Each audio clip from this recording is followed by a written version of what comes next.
Hello, everyone. Welcome back. It's Sunday, April 12th, and the birds are chirping, the sun is shining. Wherever you are, it's a good day. Um, no setbacks are part of the journey. If it was all just clear cut and easy strolling, then there would be no opportunity to call out to God and to um, submit to His providence. But that does not mean we just submit in fetal position. Um, and hopefully things just are on the up and up. I believe they are, but it's still upsetting to see people you root for um, not succeed at what they set out to do. So, wishing everyone a good day and strong strength and resolve. All right, welcome back to the channel. It's today's Takes with Alex, and I am your host, Alex.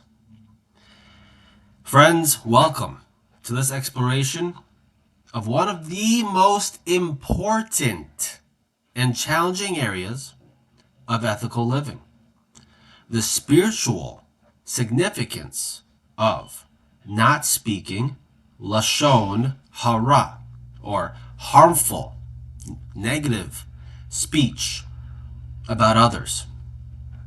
Lashon Hara, often translated as evil tongue or bad talk, refers to saying anything derogatory about another person, even if it's true. It includes gossip, criticism, or sharing information that could damage someone's reputation. The Torah and sages regard this prohibition with extraordinary seriousness because our words carry immense spiritual power.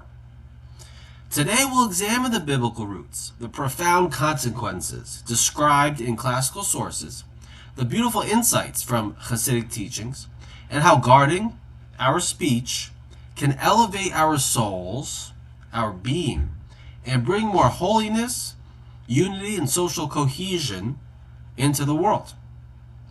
We'll keep everything grounded in traditional sources and approachable for everyone. So let's begin with respect for the power of speech. Let's dive in. The Torah addresses harmful speech in several places. Leviticus states, "You shall not go about as a talebearer among your people. You shall not stand idly by the blood of your neighbor. I am the Lord." This verse links Lashon Hara directly to endangering another person's well-being. The classic example is Miriam, who spoke critically about her brother Moses.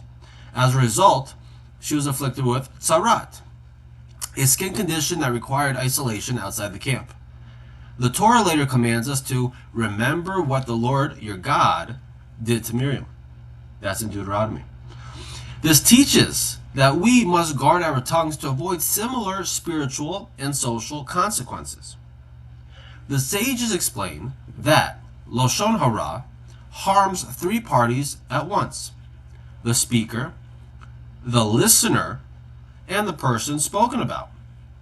It is compared to murder because words can destroy a reputation, a livelihood, or a person's standing in the community, damage that is often impossible to fully repair. The Talmud even equates it in severity to the three cardinal sins of idolatry, immorality, and murder combined. That's sexual immorality, by the way, to be completely clear. Yet, unlike those sins, Lashon Hara is committed through mere words, highlighting how powerful and subtle the misuse of speech can be. The classical sources paint a sobering picture of the spiritual damage. The Talmud teaches that the Second Temple was destroyed partly because of baseless hatred fueled by Lashon Hara among the Jewish people. In the desert, the entire generation that spoke negatively about the land of Israel was denied entry, dying in the wilderness. That's the story with the spies. The Chafetz Chaim devoted his life to clarifying these laws in his seminal work, Sefer Chafetz Chaim. He explains that even truthful negative information is forbidden if it serves no constructive purpose and can cause harm. Listening to Lashon Hara is also prohibited. The listener becomes an active participant in the damage. Spiritually, negative speech creates separation. It weakens the bonds of community, diminishes trust, and distances us from the divine presence. It's a sin. And so when we act not in accordance with the spiritual laws, there are spiritual consequences. We are speaking evil about others. We are speaking negativity into the world, and the consequence, the cause of that, is that we become removed. Words are not neutral. They shape reality. Just as positive speech can build and elevate, Lashon Hara tears down the spiritual fabric of our world and our own souls. Hasidic teachings add a profound and hopeful layer to this topic. The Baal Shem Tov and later masters teach that speech is a uniquely human power that connects the physical and the spiritual realms.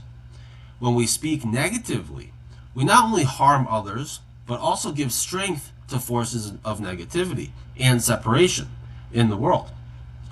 The Hasidic thought, Lashon Hara, is seen as revealing and strengthening the other side, the Sitra Achra, while positive speech draws down divine light and reveals the goodness hidden in every person. The Lubavitcher Rebbe emphasized the power of Lashon Tov, speaking positive speech. By focusing on and speaking about the good qualities in others, we help bring those qualities to the surface and elevate holy sparks. Chassidus also teaches that guarding the tongue purifies the soul.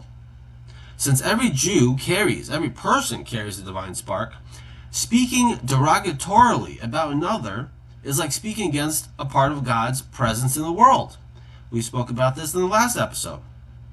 Conversely, controlling speech fosters humility, love for our fellow, and a deeper connection to our Creator.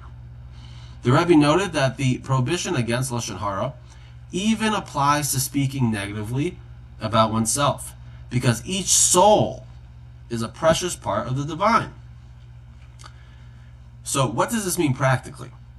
Avoiding Lashon Hara involves pausing before we speak, asking whether our words are necessary, kind, and constructive. It means focusing on the good in people, judging favorably, and redirecting conversations toward positivity. In daily life, this practice strengthens relationships, creates peaceful homes and communities, and invites divine blessing.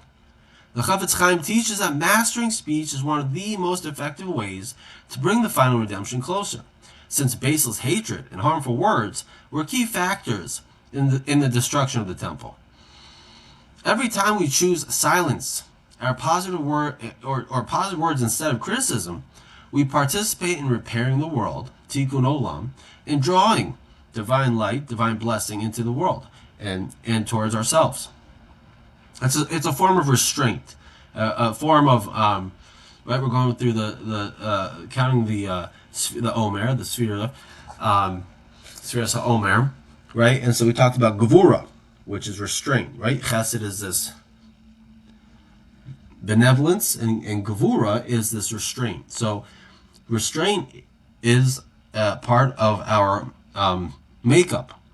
And by restraining for example, restraining our activities on the Shabbat, or restraining our activities on Yom Tov, restraining what we eat, what we do, and what we say, we are refining our vessel and our character. So the tradition also provides guidance for rare situations where sharing negative information may be necessary to prevent harm, but only under strict conditions and with the purest intentions. In our fast-paced world filled with instant communication, the spiritual call to guard our tongues is more relevant than ever. It reminds us that true strength lies in self-control and that every word is an opportunity to bring holiness or, God forbid, harm. By choosing positive speech, we cultivate inner peace, deeper connections, and a greater awareness of the divine spark in every person. Ultimately, not speaking Lashon Hara is an act of love for others, for ourselves, and for God. It transforms our speech from a potential source of destruction into a channel for blessing and light. The spiritual significance of not speaking Lashon Hara lies in its power to preserve unity, purify the soul, and create a dwelling place for God in our midst. It is one of the most challenging yet rewarding practices in life, a daily opportunity to elevate ourselves and the world through the sacred gift of speech. And just think about it. Have you ever been around a group of people gossiping about someone else? It's just, in my opinion, it's just a low level of being. Gossiping about others, needlessly. It's, there's nothing, right? What's the saying? Small minds talk about people, and great minds talk about ideas or something. So that's the same concept. If this exploration spoke to you, share in the comments. What helps you guard against Lashon Hara in daily conversations? Have you experienced the positive effects of choosing kind or constructive speech? Which teaching or story resonated most deeply with you? So, if you like this video, the message, please like, subscribe to the channel, and turn on notifications for more thoughtful journeys through spiritual values, ethics, and Hasidic wisdom. Thank you for watching. May we all merit to use our words for blessing, healing, and building a world filled with love and holiness. And I mean that genuinely. We should all be blessed. We should all be more mindful of, what we say, the rumors about we say about other people. Most of the time we don't even know what we're talking about. So let's just focus on building people up and just being kind to one another, right? Bestowing kindness instead of looking for. Really, Lashon Hara stems from like we talked about this in previous videos. What do we choose to look at? Do we choose to look at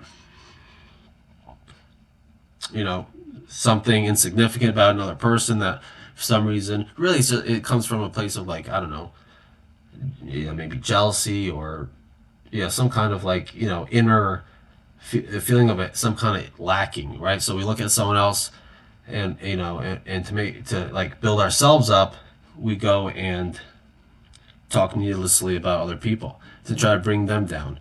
But bringing someone else down doesn't lift us up, right?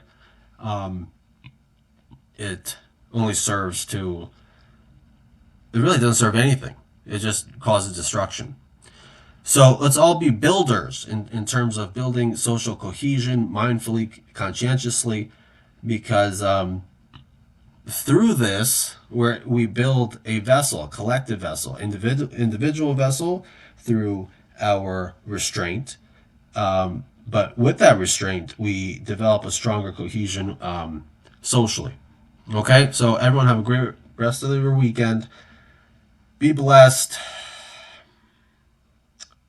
Stay safe. And check back tomorrow morning. Thank you.